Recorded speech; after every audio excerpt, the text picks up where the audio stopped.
Bonjour à tous, je vous retrouve aujourd'hui pour une nouvelle leçon tricot. Aujourd'hui nous allons voir le point de riz. Vous voyez le point de riz, c'est ce point qui est très élastique, qui est un petit peu en relief. Il ne roule pas, il est super, moi je l'adore, il fait partie de mes points préférés. Vous l'avez déjà vu quand je vous avais présenté le bonnet que je m'étais tricoté pour cet hiver. Alors ce point est très simple, il suffit d'alterner des mailles endroits et des mailles envers. Par contre c'est un petit peu plus long que juste du point mousse ou du point jersey. Je vais vous montrer ça, vous allez voir, ça n'a absolument rien de compliqué. Donc pour commencer, hop, moi j'ai un nombre de mailles impair, donc je vais commencer toujours à l'endroit. Si vous avez un nombre de mailles pair, il faudra commencer un rang à l'endroit et le rang suivant à l'envers. Donc je vous avoue que pour le point de riz, moi je m'embête pas trop, je fais toujours un nombre de mailles impair, c'est-à-dire que si le modèle indique un nombre de mailles pair, j'en rajoute une, voilà, une maille en plus. C'est pas la cata, surtout pour ce que je fais. Si vous faites un pull très ajusté, pardon, ça n'ira pas. Par contre, si vous faites un bonnet, une écharpe ou des petits vêtements pour bébé, il n'y aura aucun problème. Alors, j'ai zoomé pour que vous voyez mieux ce qui se passe. Donc, je commence mon rang avec une maille à l'endroit. Ensuite, je passe le fil devant. Et je vais faire une maille à l'envers.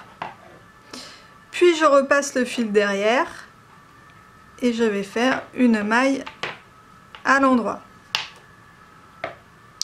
Ensuite je repasse le fil devant et je vais faire une maille à l'envers.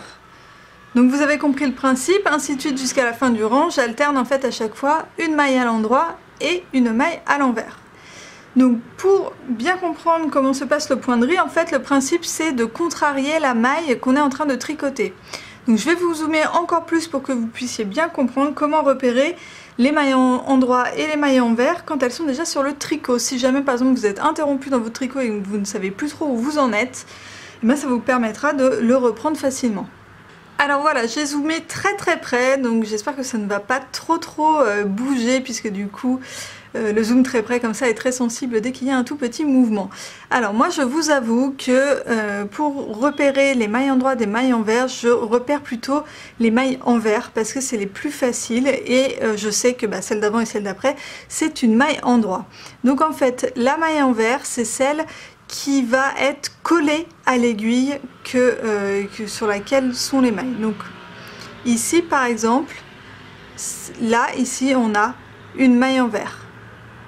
Ici on a une maille envers. Ici on a une maille envers. Donc toutes les autres, ici c'est une maille endroit, ici c'est une maille endroit, ici c'est une maille endroit.